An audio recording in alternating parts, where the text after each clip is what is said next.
Today marks my birthday, a special occasion we usually celebrate with a barbecue. It's our tradition to invite close family, friends, and familiar neighbors. However, this year, the event seemed a bit out of the ordinary and quite extravagant. To handle the large amount of food, we bought extra grills and smokehouses. Even though it was my special day, I took on most of the cooking duties. I'll admit my cooking skills aren't exceptional, but the end result met our expectations. Being the cook had its perks, like always having a cold beer in my left hand to keep me refreshed while I tirelessly grilled the meat. Now the question was whether I wanted my birthday present immediately or if I'd prefer to wait until the evening to find out. A warm shower was prepared for me, and Amelia, with a broad smile, greeted me from the bathroom doorway. She mentioned she'd see me tonight. I decided to head downstairs to assist the boys, as Alvin, our 18-year-old son, was getting ready to leave for Texas, followed by Louis, who was a year younger, but already had a scholarship at Auburn. They were great sons, and I credited their upbringing to Amelia's efforts. My main role was to provide them with a comfortable home to grow up in.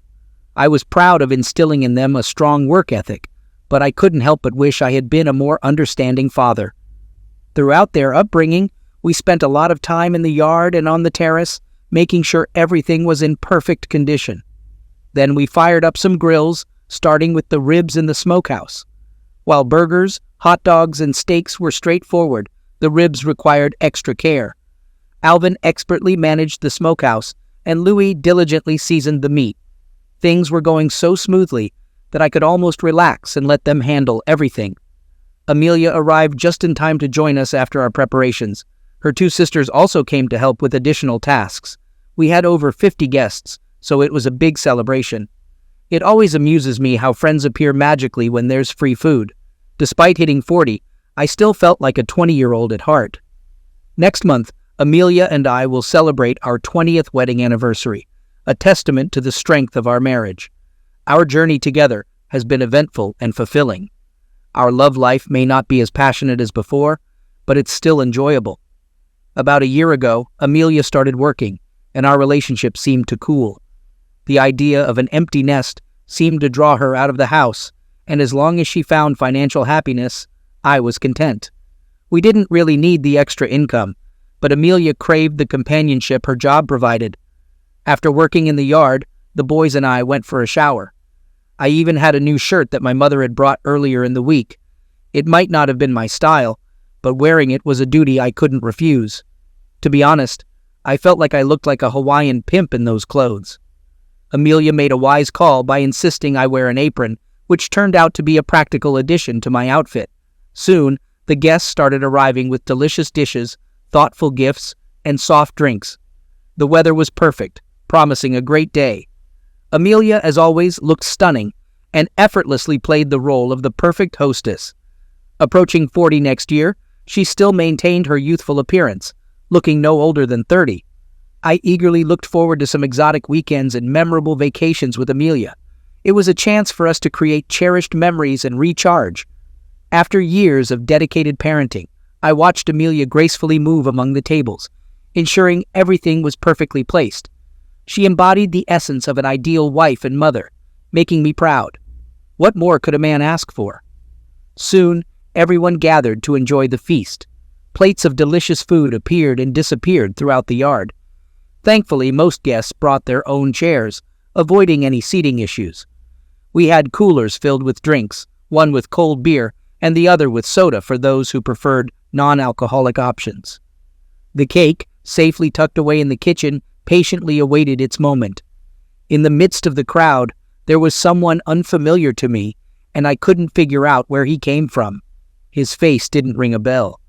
A tall figure in a dark blue jacket stood in front of us, stopping at the edge of the party area to exchange a few words with a neighbor. The neighbor called Amelia over, and he thanked her, handing her an envelope from his jacket. Amelia received the envelope with a solemn expression, and the man made a brief statement. Then he left as inconspicuously as he arrived, leaving everyone in suspense. Amelia froze in place, her expression blank. After a quick glance in my direction, she retreated into the house. I stood there, silently observing the situation. The lively chatter of the guests turned into hushed murmurs and whispers, trying to break the tension in the air. Feeling the need to break the spell of the moment, I raised my voice and announced that anyone who wanted more ribs should help themselves. After a few moments, Alvin and Louis cautiously approached me, trying to make sense of the situation. Louis asked what was going on, and I could only shrug in response. Alvin started heading to the house, but I reached out, touched his shoulder, and signaled for him to stop, shaking my head. I suggested he check if we needed more drinks or beer, hoping to divert their attention for a while. When the conversations in the courtyard slowly returned to normal, I felt a bit of relief. However, after 10 minutes, I realized it was time to talk to my wife. But before I could gather my thoughts, Louis urgently jumped into the conversation, his voice filled with concern. He informed me that Mom was leaving in a Mustang. Louis directed my attention to the front of the house, and I saw my black Mustang convertible racing down the street at a frightening speed. As everyone in the backyard turned their gaze to this scene, silence fell over the once lively atmosphere. It was strange to see Amelia driving a Mustang. She typically drove a minivan, but in her absence, the Mustang seemed like the preferred choice. After Amelia's sudden departure, many questions remained, but I knew they would have to wait until she returned home. Unfortunately, things took a turn for the worse. Amelia's sister Lily showed up with a cake, and I made a feeble attempt to show some happiness. However, her absence cast a gloomy shadow over the previously joyful atmosphere. One by one, friends and neighbors bid us goodbye and headed home. Close family stayed a bit longer, but eventually, all the chores were completed, and there was nothing more to tidy up. Regrettably, Amelia's abrupt departure remained an untouched subject of conversation. It seemed like everyone was deliberately avoiding discussing it, trying to preserve a sense of normality. Now, left alone in the house with my two sons, silence enveloped us. They looked at me, searching for some sign or explanation, but I had nothing to offer. Sitting on the couch, I remained alone when they retired to their bedrooms for the night, and when morning came, I was still sitting there. Alvin and Louis got up early, wasting no time returning borrowed grills and other equipment to our kind neighbors.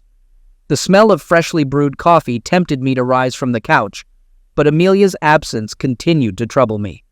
Whatever was in the envelope, it must have been very important for her to leave so suddenly. I made several attempts to reach her by phone, but her phone was naturally turned off. I spent most of the night awake, tormented by thoughts, trying to decipher the truth behind the situation. After returning the borrowed items, Alvin and Louis sensed my need for privacy and left. I appreciated their understanding. Seeking solace, I took a long hot shower in the hope that it might ease the situation, but sadly, the relief was short-lived. Realizing that it was Sunday, I knew there wasn't much I could do in the current situation. However, I decided to consider seeking help from the police. While I didn't personally know any officers or detectives, I had a few acquaintances at the courthouse I could turn to. Perhaps they could offer guidance or assistance in this difficult situation. In our financial arrangement, Amelia and I shared one credit card and one debit card. The debit card covered our daily expenses, while the credit card was primarily for larger purchases. We aimed to pay off both cards in full each month. If Amelia ran into trouble, she probably had to use these cards. Credit card transactions typically appeared in our bank statement after a few days, but debit card expenses were immediately noticeable. After a few hours, growing concerned, I decided to check our credit card first. However, after a thorough examination, I found no signs of unusual or unauthorized activity.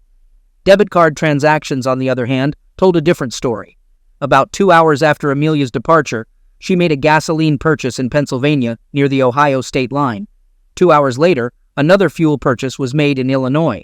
The last recorded transaction occurred at an ATM in Cedar Rapids, where she withdrew $300 in cash. As I sat, sipping my third cup of coffee, a harsh reality became apparent. Amelia wasn't planning to return. She wasn't just taking some time to think. She was actively fleeing from something. While I loved my wife and didn't wish her something bad, I couldn't unconditionally support her actions. My heart was filled with a mix of emotions as I realized that our relationship stood at a critical juncture. Even though it was Sunday, I swiftly canceled both cards within just 10 minutes. About an hour later, I went to the police, reporting the theft of my Mustang, but choosing not to mention that my wife took it. Instead, I reported a gasoline card inside the car that was used in 3 states, indicating a westward direction. Although I felt guilty for not disclosing the full truth, it seemed like the only way to get their attention. Unfortunately, they appeared more interested in dismissing me than in thoroughly investigating the circumstances. Following these calls, I conducted a quick inventory of the house to see what was missing and if anything was out of the ordinary. Upon closer inspection, I noticed that only Amelia's purse and a small overnight bag were gone from our house. I couldn't help but wonder what she had packed in there, making her departure even more mysterious. For several hours, I debated what to do with her mobile phone. Since I had already taken the initiative to cancel the cards, I hoped that its absence would compel her to get in touch and provide an explanation for her actions. Lost in thought, I completely missed lunchtime before I realized it. It was time for dinner, and my sons brought a couple of pizzas. Despite having plenty of leftovers from the previous day, I had to admit that the hot, salty slices tasted quite good. Ultimately, we gathered to discuss the unfolding events. I shared all the information I had with Alvin and Louie, and they provided unwavering support. That night I found some solace in sleeping in my own bed. However, after a few hours, it became evident that Amelia had no intention of making contact. Meanwhile, Alvin and Louis had started working at a local tree pruning company for the summer. It was hard work, but they embraced the challenge and relished the sense of responsibility that came with their new job. As they left in the Jeep, I stood on the porch and waved goodbye with a heavy heart. After finishing my coffee, I aimlessly wandered through the empty house, still grappling with the end of our relationship and searching for answers that remained elusive. In the end, I made the decision to contact my workplace and request a week off to give myself time to sort out the situation and seek some clarity. Working as a driver, delivering gravel to a local quarry had become monotonous amidst all the chaos. Despite the decent pay, the physical labor was tough. I'd be sweaty and covered in dirt, but at least I didn't have to make decisions. I'd simply load up the cargo, drop it off, and get paid. In the earlier days of Amelia's job at Prescott Casualty Company, we used to attend various company events together. These social gatherings included parties and picnics, which allowed me to meet some of her colleagues. However, in the past 6 months, it dawned on me that we'd completely stopped going to such events. Amelia never mentioned them, and they didn't seem important to her anymore. Although I wasn't great at remembering people I'd met, I did recall Jack and Margie Gilson. Jack was a skilled carpenter, and Margie worked in the same office as Amelia at Prescott Casualty Company. Realizing I needed answers, I decided to call the company. I greeted Margie over the phone, introducing myself as Liam Connor, and asking if she had a moment to chat. Margie responded, appearing overwhelmed with work. She mentioned that she was really busy at the moment and hoped it wasn't something urgent. I hesitated before inquiring, asking if Amelia hadn't come to work today. Margie's response took me by surprise. She informed me that they didn't expect her to show up. Curious, I probed further, asking why that was. There was a long silence on the other end of the line, and I started feeling uneasy. It was clear that Margie was uncomfortable talking to me. She hesitantly replied that she didn't think she should discuss this with me and suggested I should talk to my wife. Disappointment welled up in me, and I confessed that I'd love to, but I had no idea where she was. After another long pause, Margie quickly added that she was sorry, but had a lot of work to do and had to go. Without giving me a chance to say anything else, she abruptly ended the conversation, leaving me bewildered. At that moment, I had a sinking feeling that something was amiss at Prescott Casualty, and Amelia was deliberately keeping it from me. Everything suddenly made sense. The reason we'd stopped attending company events was clear. Amelia was afraid that someone might inadvertently reveal her secrets or arouse my suspicions about her involvement in something shady. Contemplating the situation, I grabbed a cold beer and went out onto the porch, seeking some solace and a chance to collect my thoughts. Looking back, I can now say that over the past few months, there were several occurrences that caught my attention. However, at the time, I didn't pay them much mind. One significant change was Amelia's increased overtime work. Initially, this didn't raise major concerns, as it wasn't a reason for alarm, but it had now become a regular occurrence, taking on a different significance. In light of recent events, It struck me that Amelia had gradually stopped discussing her work when she was at home, and we had intentionally distanced ourselves from contact with her coworkers. Despite these changes, I noticed she hadn't altered her appearance or clothing style. There had been no recent purchases of new clothes or fashionable attire.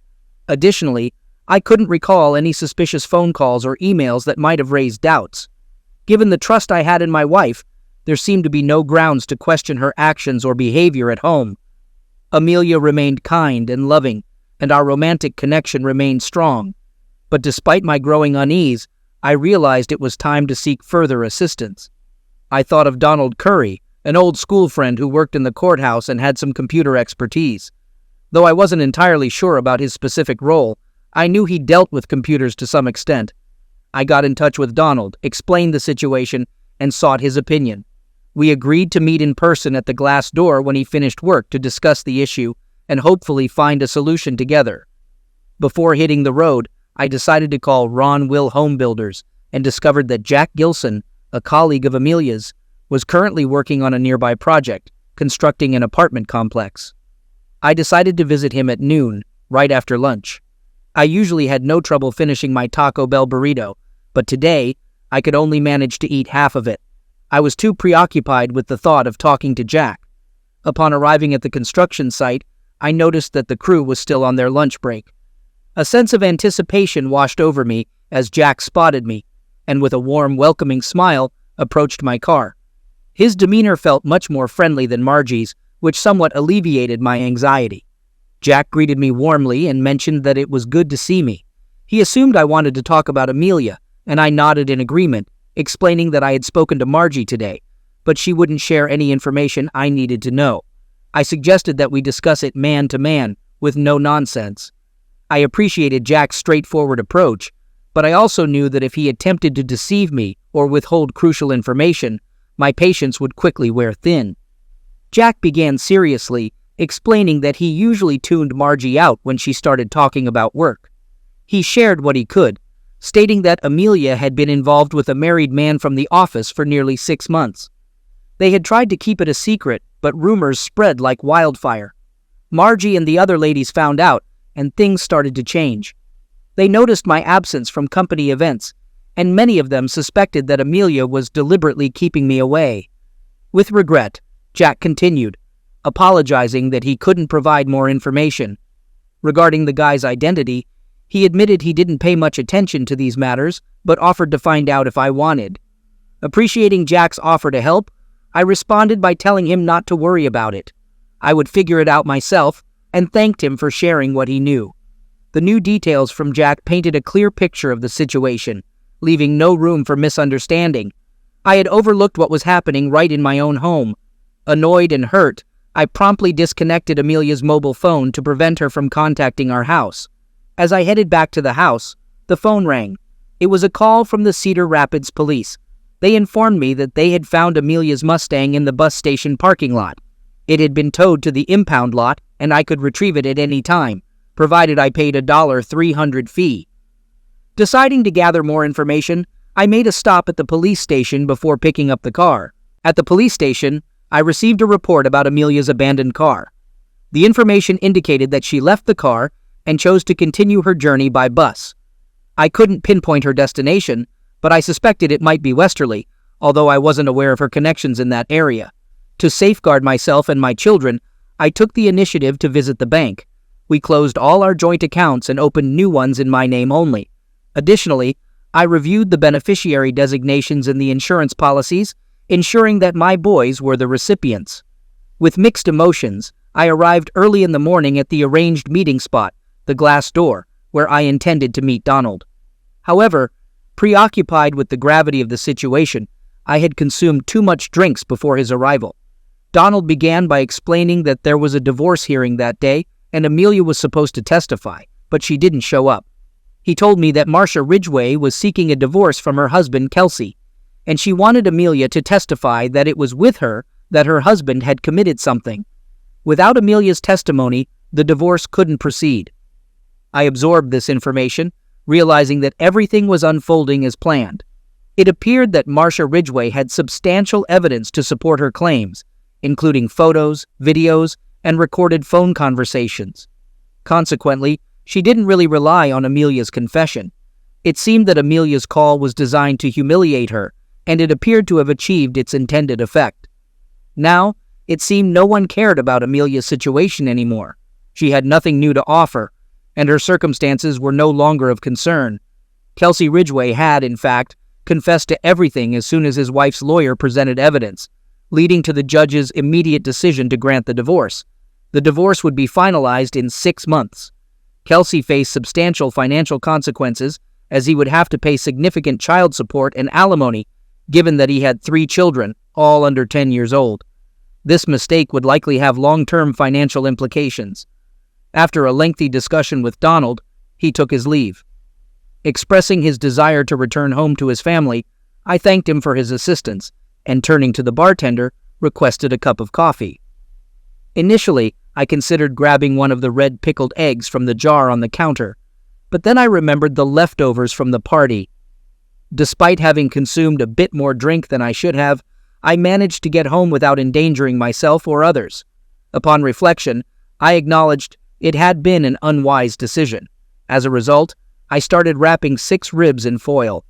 After placing the ribs in the oven, I decided to take a shower. When I returned to the kitchen, only bones remained. Alvin and Louis had devoured the pork as soon as they got home. They teased me playfully until I took a second portion out of the oven. Alvin seemed particularly excited about the situation with the Mustang.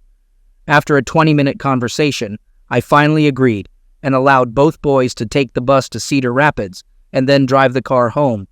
I allocated them $600 to cover the expenses. Louis adeptly drafted a document on the computer, authorizing them to pick up and drive the car home. Impressed by his competence, I chose to remain silent and signed the document. The next morning, we had breakfast together at IHOP before I dropped them off at the bus station.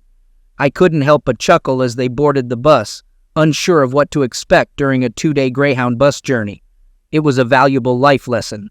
To ensure a smooth arrival, I took the initiative and informed the Cedar Rapids Police Department about their impending arrival. After ensuring that everything would proceed smoothly, I turned my attention to the final task that required my attention. Locating Kelsey Ridgway's office took some time. When Margie spotted me, her hand instinctively reached for the phone. However, time was not on her side. Without bothering to introduce myself, I began to execute my plan. Guards swiftly intervened and escorted me away before I had a chance to grasp the situation. A short while later, I found myself at the police station, facing a judge who wasted no time in sentencing me to county jail. There was no trial. The exchange between me and the judge was brief. I was sentenced to 60 days in jail, but to be honest, I didn't care. This was my first opportunity to break free. I called the guys to update them on the situation. I could have sworn I heard Louis giggling on the other end of the line. Leaving the house unattended for a few days may seem trouble-free, but reality often differs from TV. I had to stay vigilant constantly. Most of the prisoners were uncooperative and had no intentions of becoming friends. Plus, there were plenty of noisy and foolish young people around. Surprisingly, there wasn't much interaction between the younger prisoners and the more violent ones. There was no option for a separate room, so I had to share a cell with a guy named Gioconda. I wasn't aware of my brother's fate. He had found his wife with another man and had been rude with her, but Jocko and I managed to get along well during our time together. I took the top bunk in our cell. The food in the dining room focused heavily on carbohydrates, which I didn't particularly like. Thankfully, Jocko was willing to help by removing the excess portions. He turned out to be the ideal roommate. 3 days later, Louis and Alvin came to visit me. They said the car evacuation trip had been uneventful, but expressed reluctance about traveling by bus again anytime soon. Unfortunately, they had no information on Kelsey's whereabouts or current situation. Regrettably, Louis and Alvin couldn't provide any new information about their mother's whereabouts, but they brought 2 boxes of cigarettes as a gift. Even though Alvin didn't smoke, he believed the cigarettes might have value for trade, likely influenced by watching too many movies. Jocko, on the other hand, was thrilled when I gave him the cigarettes. He explained that smoking helped him deal with weight gain during his prison stay. It appeared that in my absence, leaving the boys alone at home didn't pose any worries. Alvin, being the responsible one, left for college. A week before my release from prison, he took the minivan with him, leaving the Jeep for Lewis to use when I returned home. Lewis and I had lunch at the Red Lobster restaurant. He was excited because he was entering his last year of school. Unfortunately, he would have to tackle issues without my presence. I had other plans. The following morning, as I walked past Margie's desk, she looked completely stunned. Her eyes couldn't believe what they were seeing. With a sly wink at Margie, I confidently entered Kelsey's office. But my triumphant return was short-lived. Just 3 hours later, I was back on the bus, heading to the familiar county jail walls, this time with a 6-month sentence.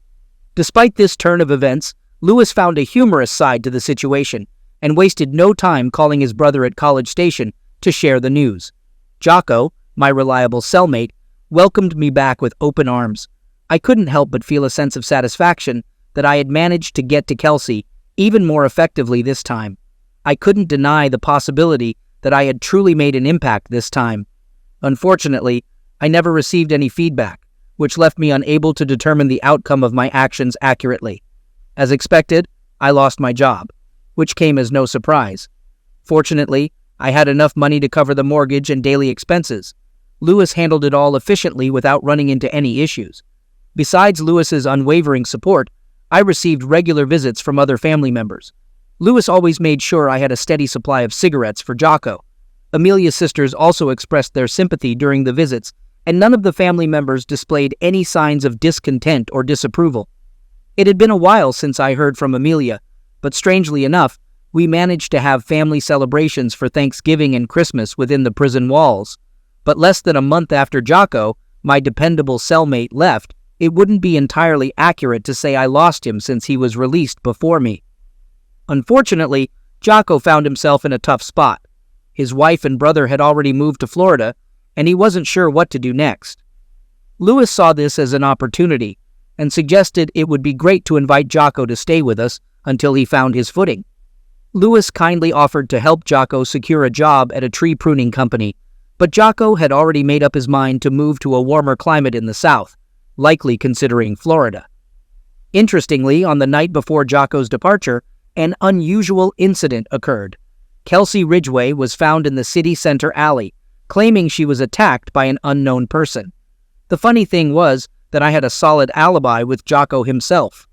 Upon my release from prison, I decided I had exacted enough revenge on Kelsey, especially since he had already moved away from the area and I had no interest in pursuing him further. I decided to enroll in a course to learn how to drive large trucks, which I found relatively easy compared to driving dump trucks, which I was already familiar with. Since I had to wait a few months for Lewis to start his studies at Auburn, I used this time to repair and spruce up our house, though I contemplated selling it. However, the bureaucratic complexities associated with transferring ownership solely to my name deterred me from pursuing that path. Since Amelia's departure, she remained completely silent, providing no information about her whereabouts. Lewis seized the opportunity to take the Mustang with him to Alabama, given its allure to the opposite gender. Although it didn't appeal to me personally, I acknowledged that I was no longer as young and attractive as he was. In the end, I managed to find a couple willing to purchase the house, despite the shadows hanging over its history. Though I wasn't entirely sure about the lawyer's statement, the couple struck a good deal on the house's price. The lawyer assured them that Amelia's signature wasn't necessary, and I saw no reason to disagree. All I wanted was a clean break from the property without complications. I used the down payment from selling the house to invest in a drilling rig equipped with a sleeping area. Before I knew it, I was on the open road, finally experiencing a sense of freedom. Surprisingly, I never had the desire to divorce Amelia. It didn't appeal to me because I had no intention of getting married again. During my time in prison, I realized that opportunities to connect with interesting women were quite limited, and Yoko's influence didn't allow me to consider other options. Interestingly, it seemed that Amelia wasn't interested in getting a divorce either. Since I didn't receive any divorce papers, finding a job wasn't difficult for me. Fortunately, I wasn't in desperate need of money, so I could be selective about the loads I transported. I tried to avoid carrying anything frozen, live, toxic, or explosive. Additionally, I steered clear of winter trips north of the Mason-Dixon line. Adjusting to the nuances of trucking didn't take long, and to my surprise, I found that I genuinely enjoyed my new life. During one of my trips to South Dakota with a load of agricultural equipment, things took an interesting turn. Luckily, it was June, so the weather was cooperative. After delivering the cargo, I continued my journey south, taking a detour off I-90 for about 5 miles until I stumbled upon an establishment called Belly Up. Despite its unassuming exterior, the parking lot was bustling with large trucks and cars. Intrigued, I decided to make a pit stop and check it out. To my delight, I discovered that the diner served breakfast all day, and the portions were not only generous, but also incredibly tasty. While most of the customers were locals, it was clear that some truckers had found their way to this hidden gem. Eager to see what the diner had to offer, I promptly ordered my favorite dish, along with a cup of coffee. As I settled into my seat, I noticed 3 widescreen TVs scattered throughout the place, each displaying various programs that didn't seem to grab much attention from the patrons. The screen nearest to me was showing a lot of political content, and one video in particular caught my eye. It featured a charismatic candidate named Robert, who exuded confidence with his striking silver hair. To my great surprise, a woman stood beside Robert, dressed remarkably like Jackie Kennedy, wearing a big smile. It was none other than Amelia, my Amelia. Before I could fully absorb this unexpected sight, my focus was diverted by the arrival of the most colossal plate of potatoes I had ever seen. Betsy, the waitress, placed it in front of me, playfully quipping that it was for me and inquired if I needed Tabasco. Amusingly, the Tabasco bottle was cleverly concealed behind the pepper shaker, which made Betsy giggle when she playfully revealed its hiding spot and doused my potatoes with it. Intrigued, I asked Betsy about the woman standing next to this chatterbox. She chuckled and explained that she was Robert's new arm candy. Rumors suggested that Robert needed his wife to support his political ambitions and perhaps counter speculations about his orientation. As I liberally applied Tabasco to my potatoes, I couldn't help but comment that she seemed to have aged a bit to be considered arm candy. But in a time crunch, one can't afford to be too picky. I also mentioned my belief that older women often make more fulfilling romantic partners and asked Betsy if she agreed. Observing the woman's appearance, I couldn't help but admire her transformation. Her once blonde hair had acquired an elegant light brown shade, as if she had just left a high-end salon. Impeccable makeup accentuated her features, and her perfectly tailored suit flattered her figure. Shifting my attention away from the TV, I realized that Betsy had returned to her duties. Likely because the potatoes were exceptional, the diner was bustling, and the full parking lot attested to its popularity. She refilled my coffee cup twice as I savored my delicious meal, leaving no trace of leftovers on the plate. Despite the tempting dessert options, my satisfied stomach had no room for more indulgence. Betsy cleared my empty plate and promptly placed the bill in front of me. When I inquired about the election, Betsy responded with a twinkle in her eye. She explained that they were doing everything they could to ensure he didn't win, as he had influential supporters with deep pockets backing him. The locals wanted nothing to do with him, but unfortunately, they didn't have enough votes or funds to stop him. I reached for my money clip, and a faint grin crossed my lips. Betsy noticed, and couldn't resist asking what was amusing, and if I knew something. With a grin, I replied, "Oh, maybe I have some information." Betsy's eyes sparkled with curiosity. I asked her eagerly if they really tied the knot, and she nodded affirmatively, adding that their wedding was even broadcast on television, kind of like a reality show. After a brief pause, I continued, mentioning that it seemed they missed the traditional honeymoon and that they were waiting for him to officially take office. She responded with a knowing smile. Leaving a $10 bill on the counter, I bid a friendly farewell, assuring her that I wasn't there to stir up trouble or meddle in matters that didn't concern me. The moment I stepped out, Betsy leaned in and asked if I had something to tell her, emphasizing the importance and her need for some sleep. I walked out the door with a persistent grin on my face, ready to face whatever lay ahead. As I settled into the car, eagerly anticipating some much-needed rest, I noticed Betsy peering at me through the window. Just as I was starting to doze off for a well-deserved nap, an insistent knocking on the door roused me from my slumber. Irritated, I initially tried to ignore the noise, hoping it would cease. I grumbled for the persistent knocker to go away, but the relentless knocking only grew louder. Reluctantly, I gave in to the persistent visitor and opened the door with some annoyance. In the darkness and the rain, a stern woman in a raincoat stood before me. Straining to make out her face, I grumbled that I hadn't broken any laws and told her to leave me be.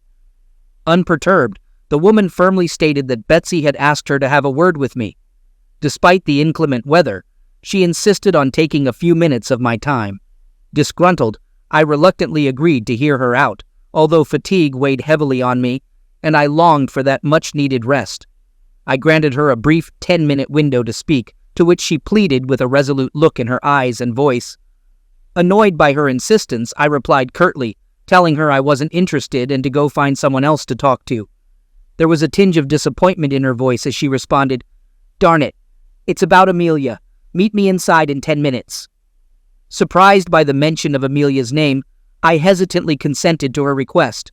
As she closed the door and hurried away, a faint half-smile graced her face. The restaurant still buzzed with activity, and a decent number of patrons filled the space. Intrigued and somewhat skeptical, I decided to oblige and headed inside, hoping to unravel the mystery surrounding Amelia's situation. Adjacent to the cafe's entrance, there was an area stocked with rain gear that would soon transition into winter wear in a couple of months. I spotted her sitting in a booth by the window with 2 cups of coffee before her. Her straight, glossy black hair, featuring a small white streak on one side, caught my attention. Observing her sun-kissed complexion, it became evident that she was an outdoors enthusiast, accustomed to the elements. Her well-tanned skin lacked the typical softness associated with more delicate individuals. In fact, she was far from a young woman. She appeared to be around 30, perhaps closer to 40. High cheekbones accentuated her facial features, devoid of any noticeable makeup. I took a seat in the booth across from her, extended my hand for a handshake, and introduced myself as Liam Connor. She shook my hand and replied with her name, Sally Wilmot. Out of politeness, I offered her something to eat and asked if she was hungry, but she declined, explaining that she had a signature dish just 3 hours ago and didn't plan to eat again for a while. She said this with a polite smile. Sally went on to share the reason behind her desire to speak with me. She mentioned that Betsy had indicated I might have some information about Robert and Amelia. Perplexed, I couldn't resist asking what the significance of Amelia was in all of this. Sally responded, "My brother Kevin is running against Robert," and after a brief pause she added, "So, yes, it's personal for me." Sally clarified, "But it's not just a personal matter. Kevin represents the interests of our neighborhood, and we believe that many people might not have a fair chance if Robert gets elected." Baffled, I inquired, "Okay, but I still don't see the link between his wife and all of this." Sympathetic, Sally nodded and explained that they weren't entirely sure either. All they knew was that something was amiss. Their election committee tried to gather information about Amelia, but came up empty-handed. Robert's campaign team remained tight-lipped and hadn't disclosed any details. It might be nothing, but they were growing increasingly anxious, and Betsy mentioned that I could shed some light on this matter. Amused by her astuteness, I chuckled softly and made a light-hearted comment about my poker skills. Sally acknowledged my statement with a knowing look. "Indeed," she said, validating my suspicions. "You clearly know something. So, will you tell me?" Finishing my coffee, I couldn't help but chuckle at the irony of her words. "I'm willing to answer any questions," I began. Sally, relieved, responded, "Oh, that's great. This has been driving us crazy. So, how do you know Amelia?" With a sigh of sincerity, I admitted, "She's my wife. We've been married for over 20 years, and we never got divorced. Although I haven't seen her in years, unless she divorced me without my knowledge, we're probably still legally married." "Yes, we're still married," I confirmed. Sally appeared shocked and momentarily speechless. She sat in silence, her gaze fixed on me. After a short pause, she finally found her voice and asked the burning question, "What was Amelia's maiden name when she got married?" "Her maiden name was Connor," I replied straightforwardly. Sally didn't even try to hide her astonishment. "My goodness," she exclaimed, her voice filled with surprise. This news seemed to stir a whirlwind of emotions in Sally. In the midst of it all, Betsy couldn't contain her joy and hurried over to our table, drawing the attention of everyone around. I was overwhelmed with both embarrassment and happiness when Sally rose from her seat. Touched by the moment, Sally planted a kiss on Betsy's lips, displaying her excitement. She then headed to a quieter corner of the restaurant and pulled out her cell phone to make a call. Still slightly blushing, Betsy leaned in and whispered that she hadn't seen Sally this excited in 5 years. She expressed her intention to get back to her car and return to work. I bid her farewell and expressed that it was a pleasure to meet her.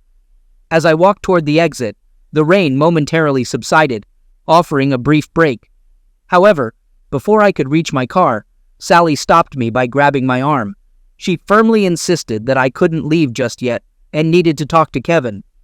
Reluctantly, I agreed, realizing that a brief conversation wouldn't take up too much time.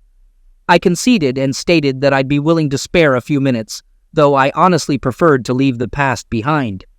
Curiosity got the best of me, and I inquired about Kevin's arrival time since I had mentioned it to Betsy earlier. Sally assured me that he would meet us at my house. I then asked if she wanted to come with me, or preferred to take her own truck. In response, I stated that I'd follow her, as I felt more comfortable using my own transportation. Sally was driving an aging Jeep, but I chose to rely on my own car. As we drove several miles down a gravel road, it became evident that our destination was an old, weather-beaten house. The area around the well indicated that someone was inside. The absence of a conventional lawn was replaced by an abundance of gravel, although I tried my best to avoid getting dirty, which proved to be a challenge given the circumstances. Noticing the absence of other vehicles, I assumed that Kevin hadn't arrived yet. Upon entering the room, my attention was drawn to a designated area near the door for hanging wet coats and storing shoes. It seemed practical, especially given the presence of many coats and boots in the entrance area. The house's interior had a unique layout, resembling a classroom more than a traditional living room, with desks and computers in place of nightstands and table lamps.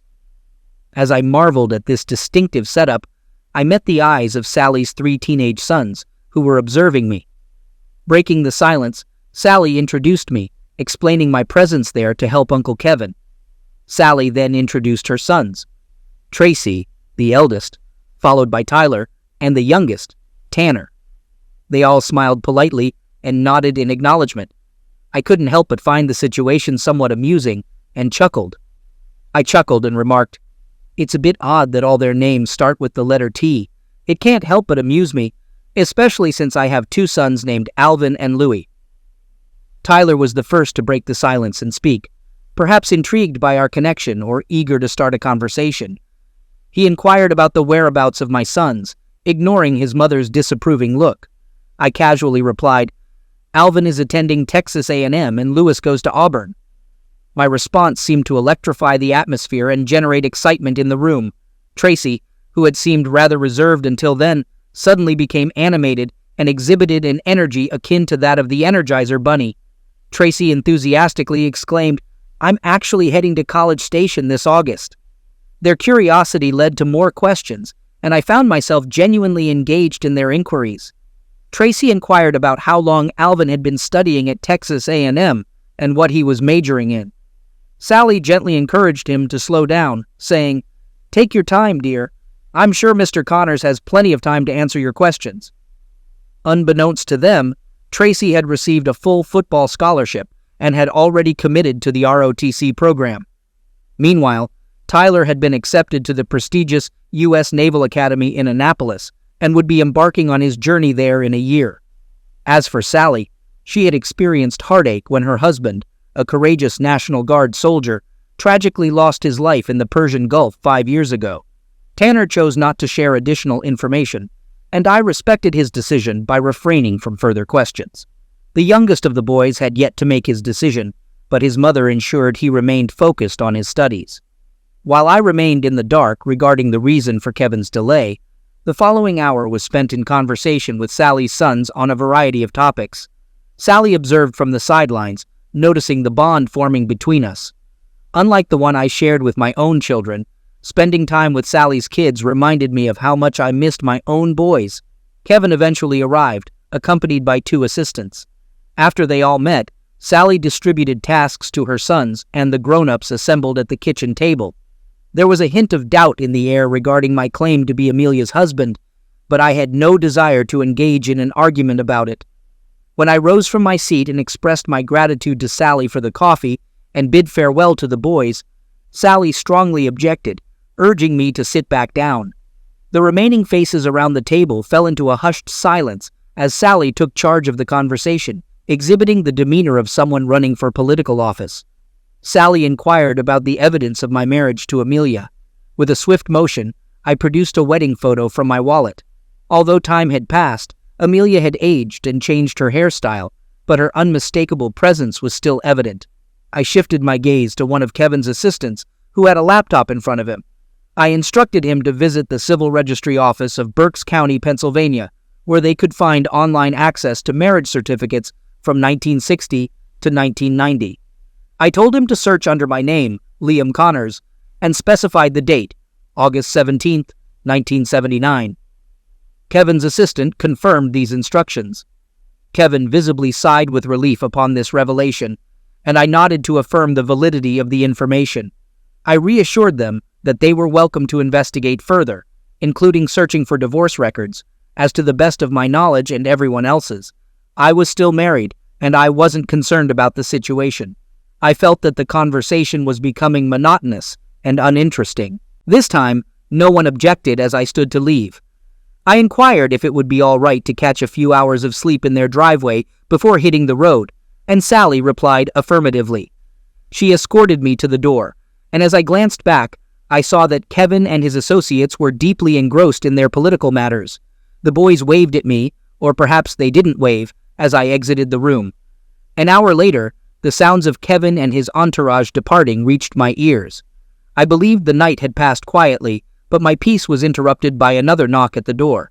Sally hastily climbed into the cab, wearing a flannel nightgown, and gestured for me to be quiet, putting her finger to her lips.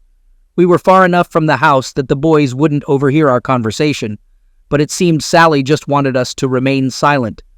We spent at least an hour together, passionately professing our affection for one another. While it wasn't the most comfortable arrangement, the sleeping quarters in the truck cab were decent at best and suitable for resting. Given the circumstances, I made the most of it. Sally left as quietly as she had arrived, without exchanging a single word. As daylight broke, another knock came at the door. This time, Tanner invited me to join them for breakfast in the house. Thankfully, the boys and I shared similar food preferences, and Sally was adept at preparing such dishes. Conversing with the guys for an hour, I began to feel at ease and lighthearted. What's more, I felt comfortable enough to request permission from Sally to take a warm shower before departing. An hour passed, and I found myself back on the road, if only briefly. Just before reaching the highway, I was pulled over by the local sheriff. It turned out that Mr. Kevin wished to continue our conversation. I followed the police car to the place where Kevin awaited my arrival.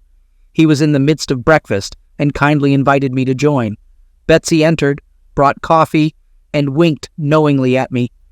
It seemed she had a closer connection with Sally than I initially assumed. Apparently, Kevin's legal advisors were keen on my continued presence, employing the old adage, time is money. I tried to dissuade him, but he just grinned and carried on with the meal. It would have been easy to agree to everything and vanish without a trace, but considering the events of the previous night, I decided that staying a few more days was in my best interest. The party assured me they would cover the cost of a motel room and meals, though they lacked the funds for more. This presented a valuable opportunity to freshen up my wardrobe, settle unpaid bills, and attend to my banking needs using the convenience of Wi-Fi. I made the most of this chance by sending a couple of emails to my associates and promptly settling all outstanding bills. As I was folding the second load of laundry from the dryer, I was startled by Sally's unexpected appearance. She inquired about what I was doing with an innocent shrug. I replied that I was just folding laundry. Sally then reminded me that I was supposed to leave, emphasizing that I had said I was leaving that morning. Plans had changed, she explained, as my brother had asked her to extend her stay here for a few more days. She mentioned that she had come to see me the previous night, assuming I would be gone today, and acknowledged that my presence was undesirable for me. From Sally's hesitant words and choice of phrasing, it became evident that she had never intended for our interaction to extend beyond a single meeting, and she wasn't sure how to navigate the situation. I found her disappointment rather amusing, and it provided an opportunity for some levity. What's more, after my morning conversation with Kevin, I genuinely pondered the idea of purchasing a house and settling in this area permanently. Kevin painted a tempting picture of the situation, but I wasn't one to be easily swayed by empty promises. I decided to have an open conversation with Sally, inviting her to sit on a bench beside the dryers. I candidly explained to her that my brother insisted on extending her stay here for a few more days, just until they could decide on pursuing Robert. I promised to keep my distance from her and the boys until everything was resolved. I emphasized that it was never my intention to make her uncomfortable or embarrassed. Sally shook her head and revealed that the boys genuinely liked me. She said they had been asking when I could come back and were a bit disappointed to hear I was leaving. Tyler even asked her to discuss with me the possibility of staying a while longer. I apologized if my friendly intentions had caused any complications and assured her that those boys reminded me of my own children, making it easy for me to connect with them. I emphasized that my intention was never to create trouble for her. In response, Sally said she must admit that she didn't make things any simpler when she came to my truck the previous night. She acknowledged that I had added a layer of complexity to the situation and asked me why I had come to her.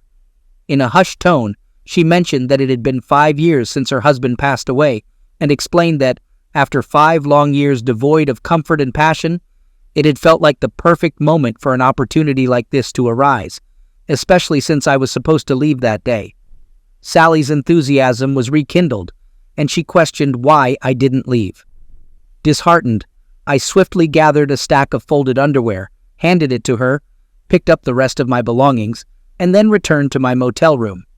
Engaging in lovemaking with a woman in a regular bed is certainly more convenient, but what pleased me most was sharing a shower together. By the end of the first week, all the boys received t-shirts and hoodies with the logos of Texas and Auburn.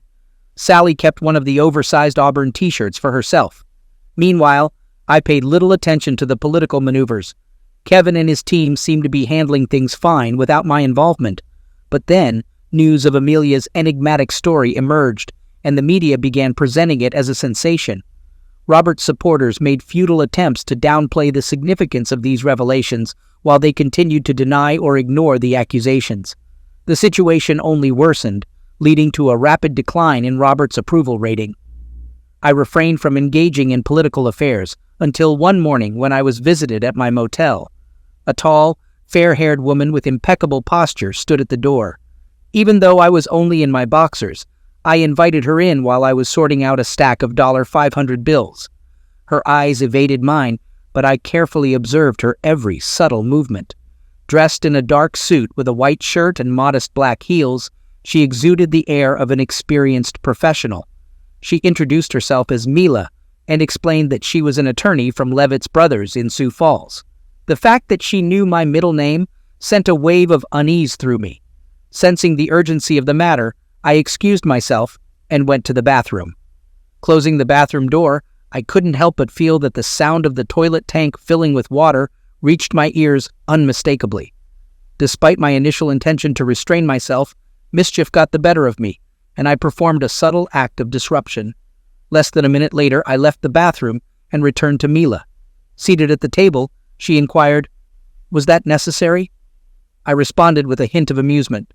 "Not really, but your tone made it seem like we'd be here for a while." "I apologize. I was just attempting to maintain professionalism." "You missed the mark, Mila." Her disappointment was palpable. "What do you need?" "Our company represents Robert. We have recently discovered that your marriage to Amelia Connors has not been legally dissolved, and we would like to rectify this situation." "How?" "Well, there are laws in the state that allow for accelerated dissolution of marriage under certain circumstances. We believe that with your assistance, we will be able to take advantage of these laws." Puzzled, I asked, "So you want me to divorce my wife?" Mila replied plainly, "Yes." I felt uneasy and wondered about her motivations. Why do I need this? My question appeared to catch her off guard, and she seemed surprised that I'd ask at this stage of the conversation. Although I had contemplated getting a divorce, I was cautious not to reveal this to Mrs. Mila. She sat contemplating my words before I made a request. I asked her to provide a straightforward and honest explanation of why my wife and I were no longer living together. She leaned back slightly, unbuttoned the top button of her blouse, and began to explain. She shared that my wife had an affair with a coworker 3 years ago, which led to her leaving because she couldn't resist me and my children any longer. Her candid explanation caught me off guard, and I told her that it was clear enough. I inquired about the purpose of our meeting, and she sighed, acknowledging the challenging legal situation my wife, Amelia, and Mr. Robert were in. She hoped to ease Amelia's situation and expedite the divorce. I raised an eyebrow and asked about the benefits for me. Mrs. Mila replied that it would grant me freedom. I chuckled softly, expressing contentment with my current situation and suggesting she needed to persuade me that my life would improve. She paused, trying to understand my perspective, and asked what I wanted, whether I sought financial compensation, and how much. I leaned in and inquired about the terms of the proposed divorce. Her response was unexpected. None. She clarified that the process could be expedited without an exchange of money, property division, or custody disputes. Both parties would simply leave with what they had at the moment without owing anything to each other, resulting in a clean and final resolution. Intrigued, I asked about the typical duration of such a process. She informed me that it usually took less than 90 days and that a decision would be reached before the elections. We exchanged a knowing look, acknowledging its significance. I asked if I should visit my wife for reassurance, but Mrs. Mila responded that they would prefer if I didn't. Finally, I agreed to the proposal but added one condition. They must cover my accommodation and food expenses until the process was completed. Mrs. Mila smiled, showing that the outcome exceeded her initial expectations. The prospect of gaining freedom without a financial burden was highly appealing to me. She assured me that she could prepare the necessary documents and provide them for my signature that afternoon.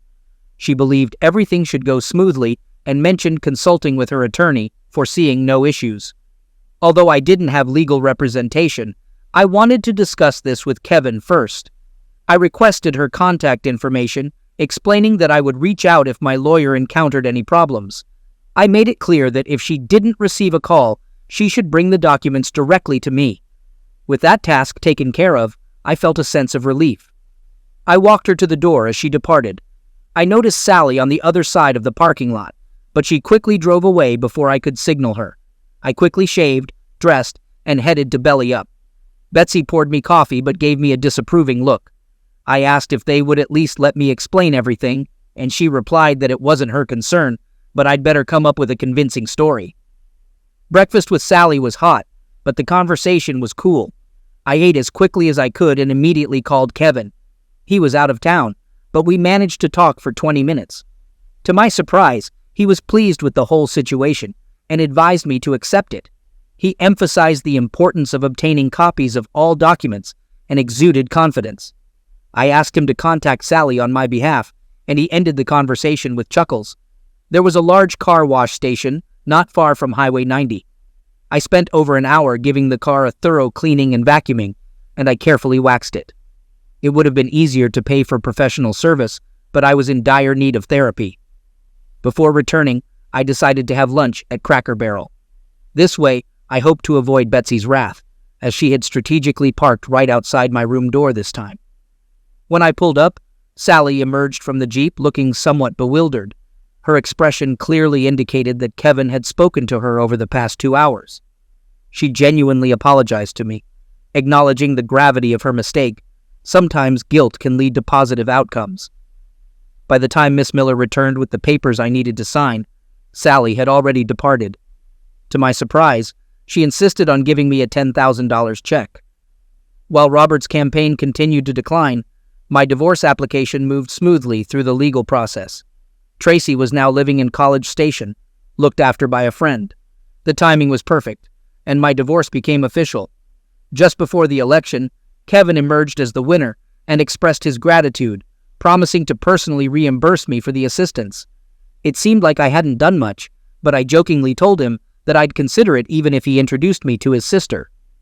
In response, Sally playfully nudged me on the arm. After the election, things took a turn for the worse for Amelia. she found herself facing unexpected bigamy charges, and mysteriously, she disappeared once more, which seemed to be her specialty. Sadly, I never had the opportunity to see or speak to her again. I decided to sell the truck and used the money to purchase a house in a small gravel pit near Huron. Sally and I got married at Christmas, and all 5 of my boys were present for the wedding. Betsy moved into a 2-story trailer house and assured us that she'd take good care of it. We found out from the ultrasound that we were expecting a girl, so I asked for suggestions for girl names, starting with the letter T.